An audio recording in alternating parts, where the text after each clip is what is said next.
Magandang hapon po mga kababayan. Binalikan po natin si Nanay Marlene.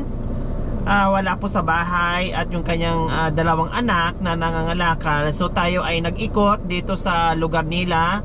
Ayon po, kay ikot natin. Nandito pala sila mga kababayan, kasama yung tatlong anak, no, at si Nanay Marlene. Nangangalakal po sila mga kababayan, no, kasi yung trabaho ni Nanay Marlene ay yung nagpapataya ng witing mga kababayan. And then magkano lang po ang kinikita niya doon? Sabi niya sa 100 is 10 piso. Buti ngayon kung makapatama ka ng 1,000, meron kang 100 kung maka 1,000, no? Kung makapataya ka ng 1,000, meron kang 100 kung maka 1,000 ka. So ngayon, yan po talaga yung kanyang mga anak ay ang sisipa, hanap buhay, yung pagiging pangangalakal para may pambili sila ng pagkain. So ayan po, buti na lang kahit papaano nasundan natin at nakita natin mga kababayan, nandiyan lang po pala sila. So ayan mga kababayan, yun yung anak mga kababayan na mas matanda, no? Yan minsan nagdadrive ng pedal doon sa karga-karga, puro kalakal. At nakita yung mga babayan nung pag-uwi niya na binilang nila yung kita nila at hinati-hati. Yun ay pambili po nila ng pagkain. So ngayon, balikan po natin mga kababayan dahil meron tayong sponsor para kay Nanay Marlene Santos. Okay. Nanay Marlene! Ay, Diyos ko, nandyan lang pala kayo. Akala namin nasaan na kayo. Akala namin nandoon na kayo sa ibang bansa nangangalakal. Ha? O, kumusta Nanay Marlene? Ganito pa rin, madam. Ha? Nangangalakal po pa O, rin. bakit apat na yung tatlo na anak mo kasama? Opo, madam. Kasi di na po namamasada yung asawa ko. O, bakit hindi po namamasada? Anong ginagawa nga eh? Kami yung tricycle niya. Kasi hindi daw nagbabouncer eh. Kinuha yung Yung tricycle niya na po. yung ginagamit niya. Opo. O, kasi bakit kinuha? Kasi hindi daw nagbabouncer yata. Ay nako, hindi na nagbaboundary. Baka yung kita puro na lang inom. Siguro po, madam. Ay ngayon, anong ginagawa niya sa bahay? Nagpuputi po kami para may pambili po kami ng pagkain po namin. Eh yung lakay niyo, anong ginagawa niyang diskarte? Nagluluto naman po, saka naglilinis po, madam.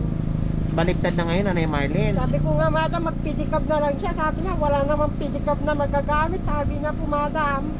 Diyos ko, Nanay Marlene, imbes yun ang gawain mo, mag-alaga at maglinis sa loob ng bahay, ikaw na siya natuloy ngayon tagasay at tagalinis at kayo naghahanap buhay na nga. So, Na? madam, sabi nga, madam, yung mga kapitbahay, patugan yung asawa mo. Sabi nga, madam. Sabi ng mga kapitbahay niyo po, Sabi niya, wala naman akong ipasada. Anong magagawa ko? Sabi niya po, alam niyo po, madam. Nanay Marlene, yung iba nga nagpipidan pero kahit papaano nakarao sa buhay kasi ang sisipag nila. Sa kanya pa kaya na tricycle po yun. Ngayon, kinuha na pala ng may-ari dahil hindi na siya nagbaboundary at inubos lang po niya yung sa inom.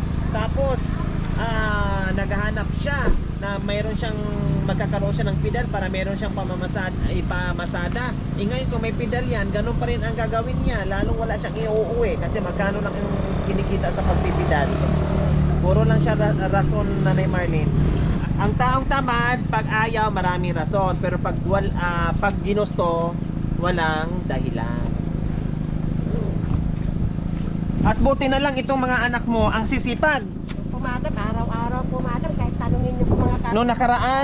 Noong nakaraang araw, galing kami dito sa Kamanggaan, nakita ko sila at kayo nangangalakal. Itong ano, nakita ko kayo. Noong nakaraan, nakita ko na naman sila nangangalakal. Ngayon, nag-iikot kami, nangangalakal pa rin sila. 'Di ba? Nakakaawa mga kababayan, no? Dahil imbes ito magi-enjoy sa pag-aaral o paglalaro o doon na lang mag-focus sa module nila, pero sumasama pa rin sila sa nanay nila at dumidiskarte pa rin sila para sa araw-araw nilang hanap buhay. Pagkain ang sabi ika nga itong nakakatandang kapatid, pagkain daw pambili nila ng pagkain.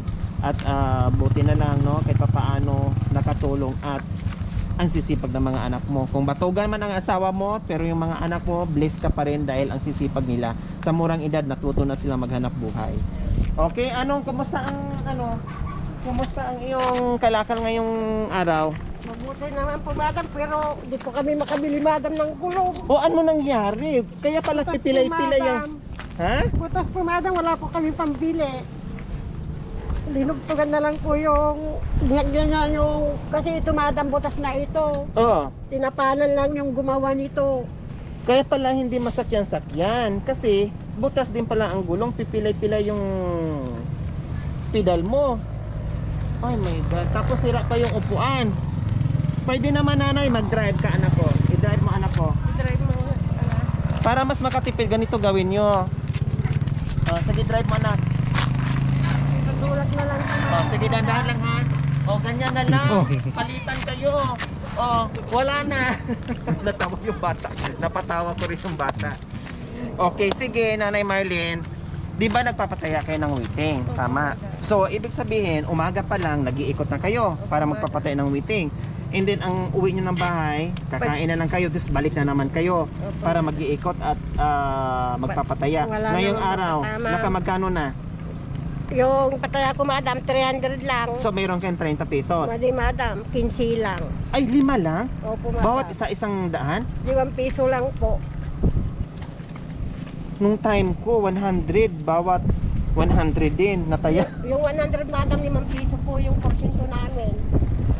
Wala Ay, pang Diyos. mapatama, madam. Wala nang dumating kayo. Wala pa akong patama. Tapos, 15 pesos lang buong maghapon. Anong mabibili sa 15 pesos? Wala po, madam. Nagbuti po sila, madam. Bumili po sila ng itlog. Saka yung talong na inutang ko yung ulam namin. Subutin na lang yung 15 mo at yung kita nila pinagsama at bumili ng itlog at Talong. ginawang tortang talong. Opo, madam. So, ngayon Nanay Marlene, sabi nyo nga, nagpapataya kayo, ikot kayo ng ikot kung saan-saan makakarating. Ano kaya sa tingin mo Nanay Marlene, habang kayo ay nag-iikot, nagpapataya, kung mayroon kayong bitbit ng pangmeryenda? Halimbawa, kakanin, banana Q, Uwi ko po, madam, sa mga anak ko. banana Q, or ano pang ibang mga kakanin na pwede mong bitbitin at habang nagpapataya ka, naglalako ka rin ng paninda, doble income. Opo, madam. Gusto nyo ganon? Opo, madam. Yung ano bang kakanin na mga kaya nyong gawin? Tulad ng banana Q, kaya nyong lutuin. Kaya po po, madam. Mga kakanin kaya nyong lutuin. Opo, madam. Oo. Saka palamig po. Palamig. Bili ka ng isang jar. Pag iikot nyo, yung pagod nyo, pag uwi nyo ng bahay, meron na kayo pambili ng pagkain. Kasi kung yun lang talaga ang aasahan mo, yung pagpapataya, biro nyo po, 300 ang nagtaya sa inyo ngayon, pero meron na kayong 15 pesos. Kahit isang serve na ulam, hindi makakabili. No? Kasi gulay ngayon, 20 or 25 per serve. No? So ngayon, yung paglalako nyo, samahan nyo ng paninda. Okay? Okay ba sa'yo yun, Nanay Marlene? Opo, madam. Wala po kaming puhunan, madam. Yun lang ang problema natin ngayon. So, meron kayong 300 dyan, huwag mo na i-remit. Pag may nanalo, madam, pagalitan ako ng kayador ko, madam. Ha? Pag may nanalo, magagalit po sila. Anong pangalan nung... Kasi sabihin po nila, nilalabanan mo yata yung kaya namin. Sabi niya, hindi ko po nilalabanan. Anong sabi? Sino yung tirador? Sino yun? Yung kayador, madam. Ay, akala ko tirador. Tiradorin ka. Hindi, joke lang yun. Siyempre, para hindi ka magkaroon ng problema, diyan ka na nga lang umaasa sa pagpapataya mo, gagawa ka pa ng hindi maganda, wala nang magtiwala sa'yo. No? Magtiis ka lang sa ganyan, kung ano yung pwedeng paraan na magkaroon ka ng pera at para dito sa mga anak mo, gawin mo. Lahat ng diskarte ni nanay, bilang isang nanay, gagawin lahat ng sakripisyo para sa pamilya, para sa mga anak. Ha? Okay? Anak ko, bakit nangangalakal pa rin kayo mga anak ko? Para may pambili po ng ulam namin po. Hindi kayo napapagod, hindi kayo nagsasawa sa pag-iikot-ikot, sa pangangalakal? Hindi. Bakit anak? Para po may ulam po kami. Kasi kung hindi kayo tutulong kay mama, Wala po kaming pagkain. ayan, kung hindi daw po sila tutulong kay mama nila, wala po silang makakain. Dahil kung mag-aantay sila kay mama nila, uuwi lang ng 20 pesos, 15 pesos, hindi magkakasya.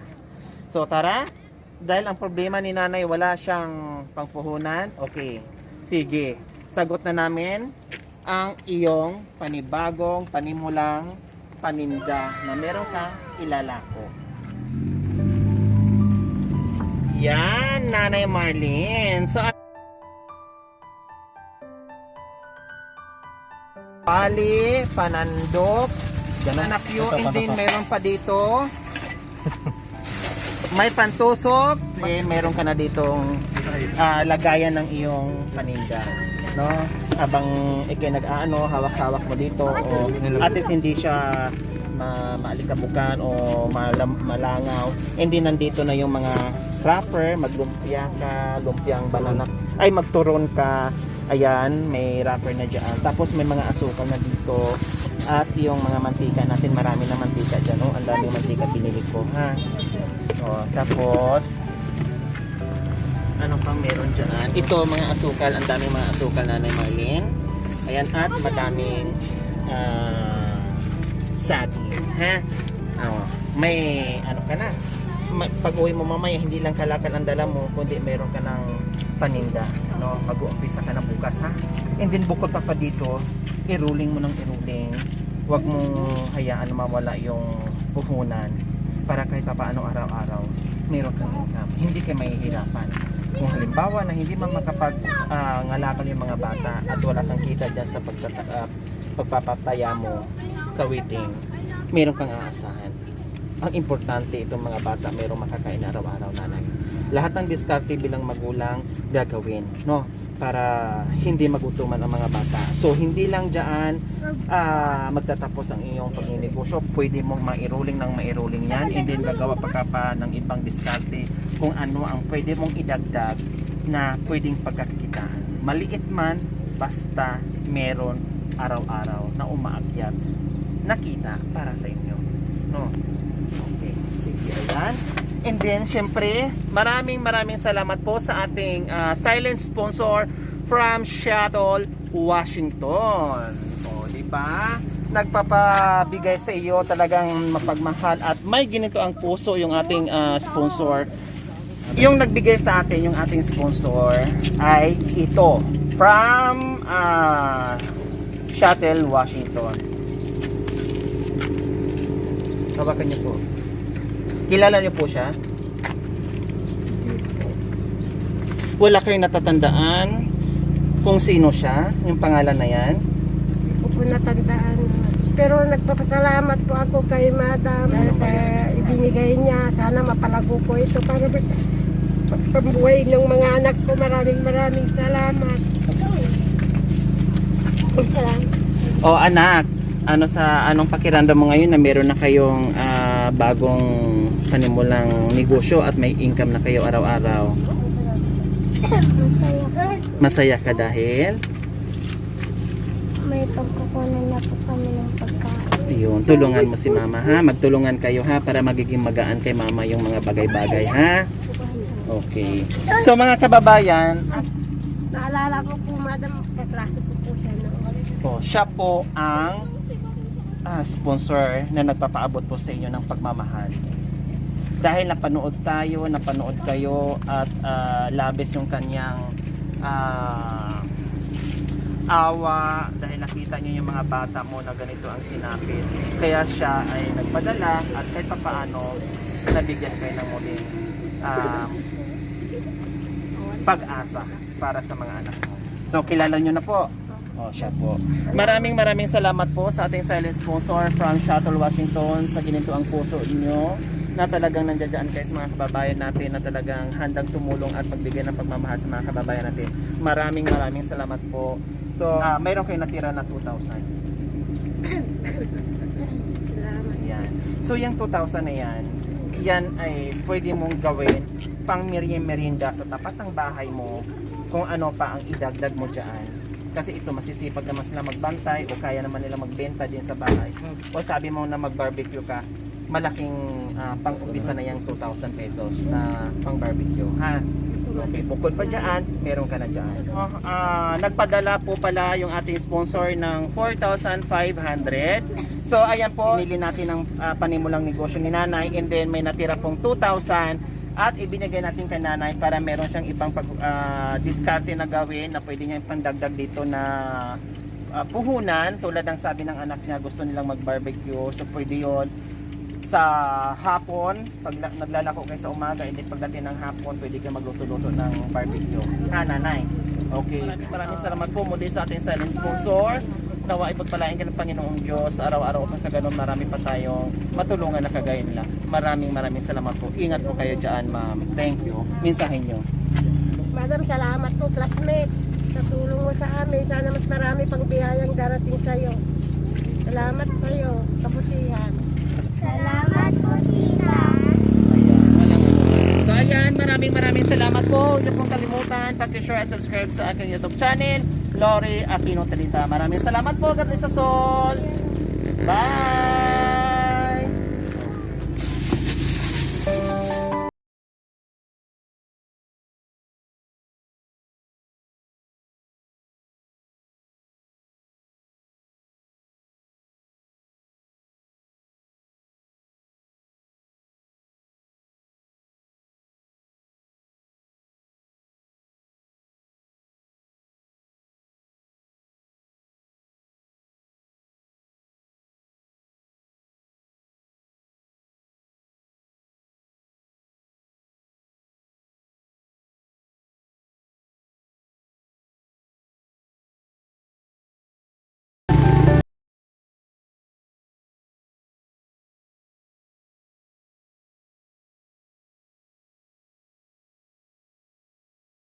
Naman ang paninda nila. Opo, salamat naman. Nasaan po si Nanay Marlene? Nagpapataya po. Ay, nagpapataya. O, di ba mga kababayan, ang sipag-sipag talaga ni Nanay Marlene at yung kanyang mga anak. O, anak, meron na kayong pagkaabalahan, no? O, di ba? Ang ganda-ganda. Ano po yan? Lumpia Shanghai. Wow, meron na silang lumpia Shanghai. Kanina Oh. umaga po. Ang dami pa rin nilang paninda o mga pabayan kahit pa paano gumawa ng diskarte, may mga gulay, ayan, may mga sabit-sabit at unti-unti itong mapupuno ni Nanay Marlene. Tapos may mga itlog na dyan, itlog ng pugo, tapos si Nanay Marlene ngayon, syempre yun po yung trabaho niya, yung nagpapataya. So ngayon, habang nagpapataya siya, kumikita siya dito sa bahay niya, meron ding pumapasok na barya kahit papaano. So ganyan kasipag si Nanay Marlene at yung kanyang mga anak. Ano? O, nangangalakad pa ba kayo, anak? Hindi na. Ay, hindi na. Kasi ito na yung pinagkabalahan nyo. O, diba? Magkano nakita ngayong umaga, anak ko? Itong nakita nila ng 300 po. Wow! O, diba? Nung nakaraan na nga lakad sila, ang inuway nila is magkano lang yun, anak? 60, no? O, ngayon, malayo pa ang hapon, no? Naka 300 plus na sila.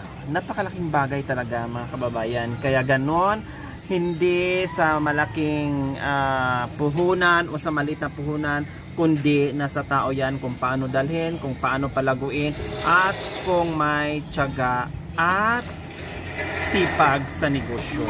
Yun po yun. Mas maganda nga po yung mga kababayan na nagsimula ka sa maliit na negosyo, sa maliit na puhunan, tapos napapalago mo. Kaysa naman, magmuhunan ka ng kay laki-laki and then isang linggo lang wala nang paninda. So ganyan po. And then ano ito, anak? Oh, wow! Meron pa kayong ulam na binibenta. Oh, kasi sabi ko ni Nanay Marlene, hindi lang po doon sa pagbabananakyo, kundi gumawa ng diskarte kung ano-ano pagpaninda dyan na pwede mong itinda at pwedeng pagkakitaan. So yan po, maraming salamat po muli sa ating sponsor. Sige po kuya, dito na po kami, dumaan na po kami kasi natuwa ako at nakita ko kaagad kinabukasan na meron na kayong paninda. Nakakatuwa, no? Salamat. Walang anuman po kuya. Dito na po kami. Opo, okay na po. Thank you. Kakalalans lang po namin. At paki-irigas na po kay Nanay Marlene. Basta tuloy-tuloy lang po ha. Opo. Okay, thank you po. Bye-bye po kuya. Salamat po. Bye.